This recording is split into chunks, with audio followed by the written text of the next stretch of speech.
Mr. Speaker, earlier today, I laid before the House the following bills for consultation, entitled Submarine Cables Permit and Licensing Act 2019, Submarine Cables Protected Areas Act 2019, and Submarine Cables Protected Areas Order 2019.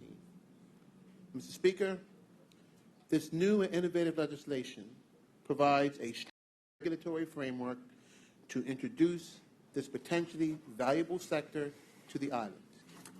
This initiative is in keeping with the government's pledge for Bermuda to become a technological hub of the future, attracting those within the submarine cable industry to use Bermuda as a transition that would generate an additional revenue stream for Bermuda's economy and ensure existing and local cables were protected and secure. The legislation identifies specific timelines to ensure efficient processing of applications by the regulatory authority. This provides certainty and stability to the industry, further making Bermuda an attractive location. Mr. Speaker, submarine cables are essential to the world's economies and are a vital component of a country's national infrastructure. Linking one country to one or several others. Submarine networks carry more than 95% of the world's intercontinental electronic communications traffic. Due to their high cost and usefulness, they are considered critical infrastructure to governments and corporations operating, supporting, and using them. Landing and operating significant systems in some jurisdictions has become increasingly difficult and lacks a single landowner or a single marine spatial planning regulator. Countries that have shorter and more certain timeframes for the permitting process are being sought and are becoming much more attractive. Mr. Speaker, at this juncture, I would like to provide a brief outline of what this legislation is intended to accomplish. The Submarine Cables Permit and Licensing Act 2019 provides for the following. A, permits to install submarine cables. B, establish the regulatory authority as a regulating body. C, creating permissions and conditions for applying for and approving the installation of submarine cables. D, licensing 1, to operate the cables, and 2, to lease the cables. E, providing for compensation for loss. F, providing for regulation making powers. The Submarine Cables Protected Areas Act 2019 provides A, rules for establishing new protected areas. B, remedies and offenses when a submarine cable is damaged or restricted activity is carried out in the protected area. The Submarine Cables Protected Areas Order 2019, A, identifies the coordinates for the cable protection zone represented by a table and illustrated on a map of the area. B, identifies restricted and prohibited activities within the protected zone and the relevant conditions and offenses. Mr. Speaker, the Submarine Cable Protection Zone is an important step in the marketing in the submarine cable space.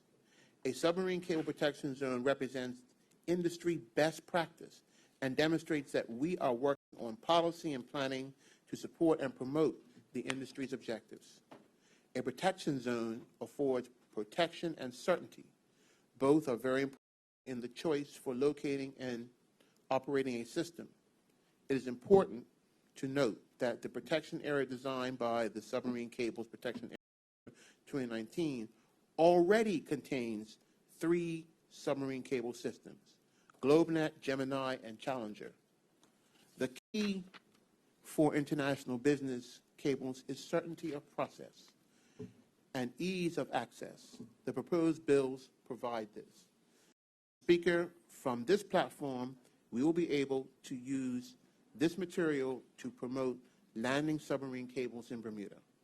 Large technology companies are currently building submarine cable systems that go past but do not connect into Bermuda.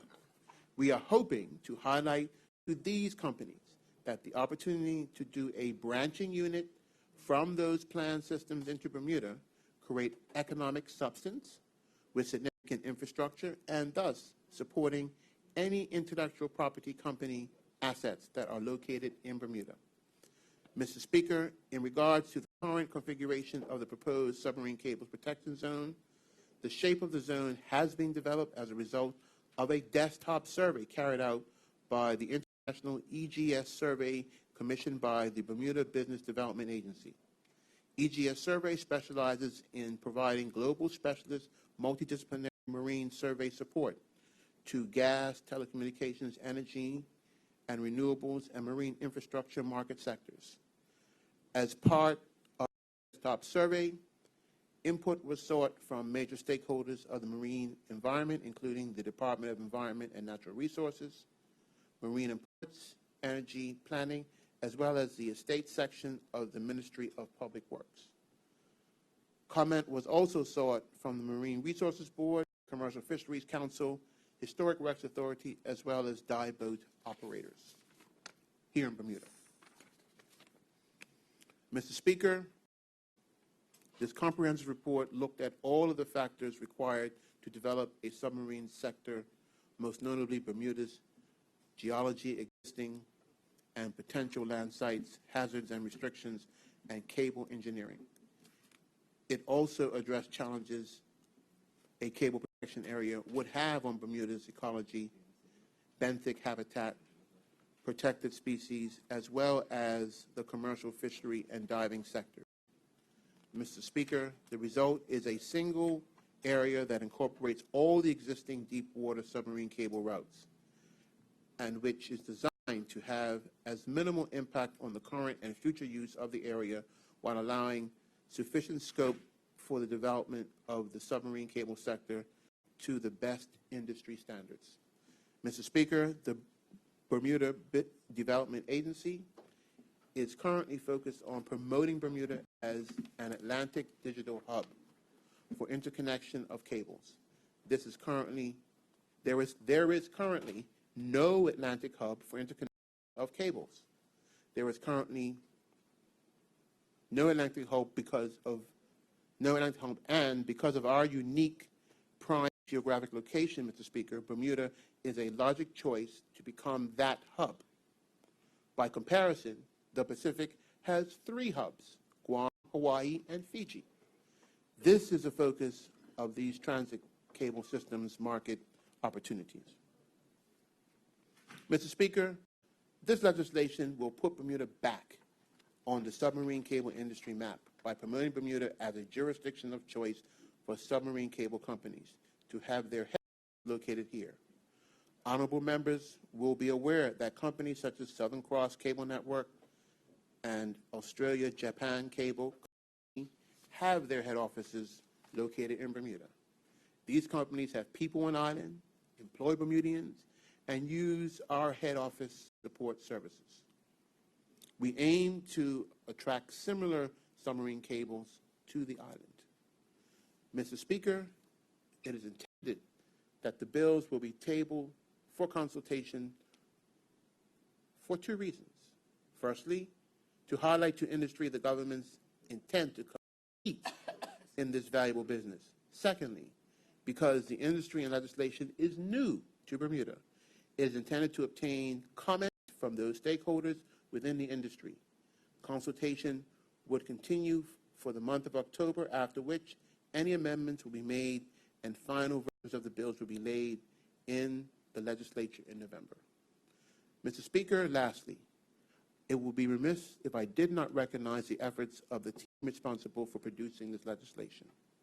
I must state that the drafting of legislation was a collaborative effort by Ms. Fiona Beck of the Bermuda Business Development Agency, Mr. Denton Williams and Ms. Monique Lister of the Regulatory Authority, Mr. Drew Pettit of the Department of Environment and Natural Resources, and Dr. Anthony Richardson of the Attorney General's Chambers. Thank you very much, Mr. Speaker.